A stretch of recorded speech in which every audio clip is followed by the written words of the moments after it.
فاسألوا اہل الذکر ان کنتم لا تعلمون۔ السلام علیکم ورحمۃ اللہ وبرکاتہ، میں ہوں آپ کا میزبان حافظ محمد دانش۔ محترم سامعین و ناظرین، آپ کے سوالات کے جوابات کے لیے ہمارے ساتھ موجود ہیں بٹلہ ہاؤس سے شام مسجد کے امام و خطیب مفتی احمد بن محمد ارشد خان صاحب۔ جی مفتی صاحب، ایک صاحب سوال کرتے ہیں، انتقال کے بعد میت کے ناخن وغیرہ کاٹنا کیسا ہے؟ بسم اللہ الرحمن الرحیم، نحمدہ ونصلی ونسلم علی رسولہ الکریم، اما بعد۔ جب کسی آدمی کا انتقال ہو جائے تو وہ ہر طرح کی خوبصورتی اور زیب و زینت سے بے نیاز ہو جاتا ہے۔ اسی لیے فقہا نے لکھا ہے کہ اگر کسی آدمی کا انتقال ہو جائے اور انتقال کے وقت اس کے ناخن بڑے بڑے تھے تو اب ناخن نہیں کاٹے جائیں گے۔ اسی طرح اگر کسی آدمی کے بال بڑے تھے، چاہے وہ بغل کے بال ہوں یا کسی اور جگہ کے بال ہوں، ان بالوں کو بھی نہیں کاٹا جائے گا۔ اسی طرح بالوں میں کنگھی وغیرہ بھی نہیں کی جائے گی، کیونکہ کنگھی بھی زیب و زینت کے لیے کی جاتی ہے۔ عبداللہ بھائی شاہین باغ سے معلوم کرتے ہیں، پانی کی تجارت اور کاروبار کرنا کیسا ہے؟ پانی جب تک اپنی اصلی جگہ پر ہو، یعنی تالاب میں ہو یا سرکاری بورنگ وغیرہ میں ہو، تو جب تک وہ تالاب میں ہے اور بورنگ میں ہے تب تک اس کا کوئی مالک نہیں ہے۔ ہر شخص پانی بھر سکتا ہے، لیکن جب پانی کو بھر کے اپنے ڈبوں میں، اپنے کین وغیرہ میں اپنے قبضے میں کر لیا ہو، آج کل کے زمانے میں کسی آدمی نے پانی کو فلٹر کیا ہو تو ایسے پانی کو اپنے قبضے میں کرنے کے بعد بیچنا اور تجارت کرنا یہ جائز ہے۔ توحید بھائی کلکتہ سے کمنٹ باکس میں لکھتے ہیں، میت پر آیت یا کلمہ لکھی ہوئی چادر ڈالنا کیسا ہے؟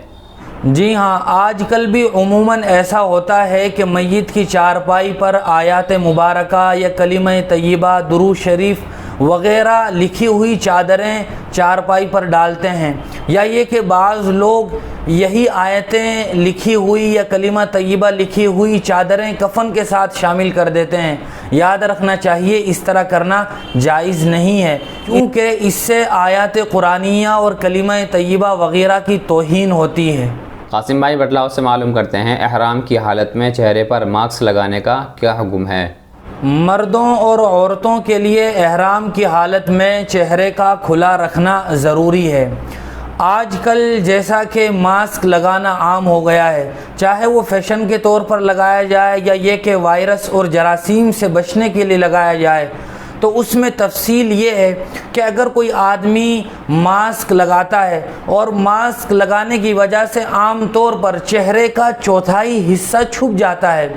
اور چوتھائی حصہ یہ مسلسل 12 گھنٹے تک چھپا رہتا ہے تو دم واجب ہو جائے گا۔ اور اگر کوئی آدمی اس طرح ماسک لگاتا ہے کہ چوتھائی حصہ چہرے کا نہیں چھپتا ہے یا یہ کہ 12 گھنٹے سے کم لگاتا ہے تو اس صورت میں صدقہ فطر واجب ہوگا، اور صدقہ فطر کی مقدار وہ 2.25 کلو گیہوں ہے۔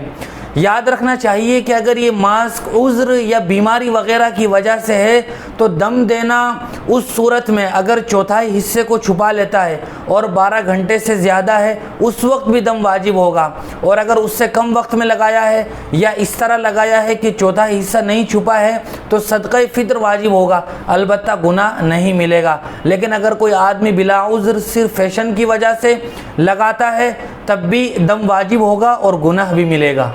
محمد آزاد باغپتی کمنٹ باکس سے معلوم کرتے ہیں، ایک عورت کے 3 آپریشن کے ذریعے 3 بچے ہوئے ہیں، کیا اب آپریشن کے ذریعے بچہ دانی نکلوا سکتے ہیں یا نہیں؟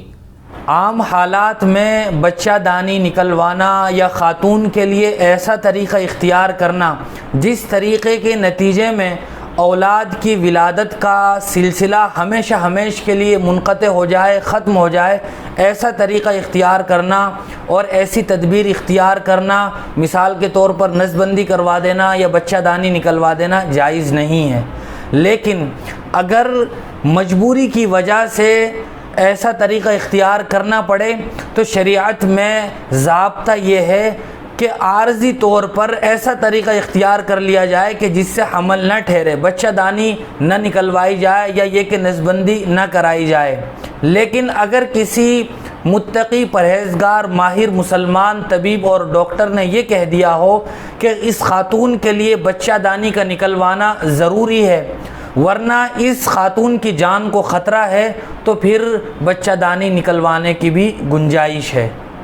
آس محمد مفتاحی کمنٹ باکس میں لکھتے ہیں، اگر اذان پڑھتے وقت حی علی الصلاۃ کی جگہ حی علی الفلاح کہہ دیں تو کیا اذان درست ہو جائے گی یا نہیں؟ عام طور پر اذان میں جو غلطی ہوتی ہے وہ یہ کہ یا تو کوئی کلمہ چھوٹ جاتا ہے یا یہ کہ کوئی کلمہ آگے پیچھے ہو جاتا ہے۔ مثال کے طور پر اگر کسی مؤذن نے حی علی الفلاح پہلے کہہ دیا اور حی علی الصلاۃ بعد میں کہا تو تقدیم و تاخیر ہو گئی، یا یہ کہ اشہد ان محمد رسول اللہ پہلے کہہ دیا اور اشہد اللہ الہ الا اللہ بعد میں کہا تو یہاں بھی تقدیم و تاخیر ہو گئی۔ اگر کسی مؤذن کو اذان کے بعد فوراً یاد آ جائے یا یہ کہ اذان کے درمیان میں ہی یاد آ جائے، جو جہاں سے ترتیب غلط ہوئی ہے وہاں سے بقیہ تمام تر کلمات کا اعادہ کر لے تو اذان درست ہو جائے گی۔ یا یہ کہ کوئی کلمہ چھوٹ گیا تھا، مثال کے طور پر اشہد اللہ الہ الا اللہ چھوٹ گیا اور مؤذن آگے بڑھ گیا، تو جیسے ہی یاد آئے اذان کے بیچ میں ہی یا اذان کے بعد فوراً وہیں سے مؤذن اشہد اللہ الہ الا اللہ سے اخیر تک پوری اذان دہرا لے تو اس صورت میں اذان درست ہو جائے گی۔ لیکن اگر کوئی آدمی اذان دے کے فارغ ہو گیا تھا اور تقدیم و تاخیر ہو گئی تھی یا یہ کہ کوئی کلمہ چھوٹ گیا تھا، اذان دینے کے کچھ دیر کے بعد یاد آیا ہے تو اب پوری اذان کو دہرانا یہ ضروری ہوگا۔ ایک صاحب معلوم کرتے ہیں، ایک مسلم لڑکی نے غیر مسلم سے شادی کر لی ہے لیکن وہ شادی کے بعد بھی نماز پڑھتی ہے، کلمہ پڑھتی ہے، تو کیا وہ شادی کے بعد مسلمان ہے یا نہیں؟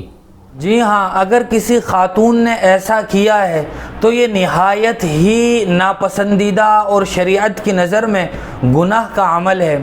لیکن اگر کوئی خاتون کسی غیر مسلم کے ساتھ رہنے کے باوجود بھی مذہب اسلام پر باقی ہے، اس نے کسی شرکیہ عمل کا ارتکاب نہیں کیا، اپنی زبان سے بھی کوئی اس نے ایسا کلمہ ادا نہیں کیا جو آدمی کو اسلام سے خارج کر دیتا ہے،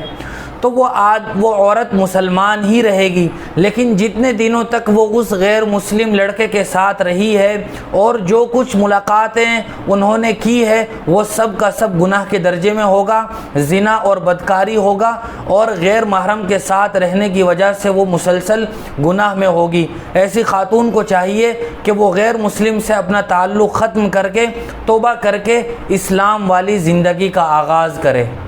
گزشتہ روز جو سوال آپ سے پوچھا گیا تھا کہ آپ صلی اللہ علیہ وسلم کے کس چچا کا نام کس سورہ میں آیا، تو جواب ہے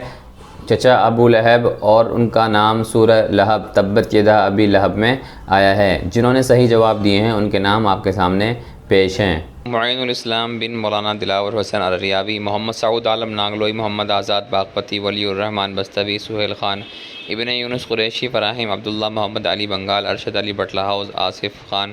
محمد تیمور، محمد شاکر کوثر۔ اور آج کا سوال آپ کے لیے یہ ہے کہ آپ صلی اللہ علیہ وسلم کے کس چچا کو سید الشہداء کا لقب ملا تھا اور وہ کس جگہ شہید ہوئے تھے؟ جواب ہمارے کامنٹ باکس میں ضرور دیں۔ صحیح جواب دینے والوں کے نام آئندہ ویڈیو میں بتائے جائیں گے۔ اسی طرح کی مزید مسائل کی جانکاری کے لیے آپ اپنا سوال ہمارے کمنٹ باکس میں لکھیں۔ ہمارے دار ارقم یوٹیوب چینل کو سبسکرائب کریں، ویڈیو کی نوٹیفیکیشن کے لیے بیل آئیکن کو دبائیں، ویڈیو کو لائک کریں، صدقہ جاریہ کے لیے اس ویڈیو کو شیئر بھی کریں، اور اسی طرح اپنے سوال و جواب ہم تک پہنچاتے رہیں۔ جزاک اللہ۔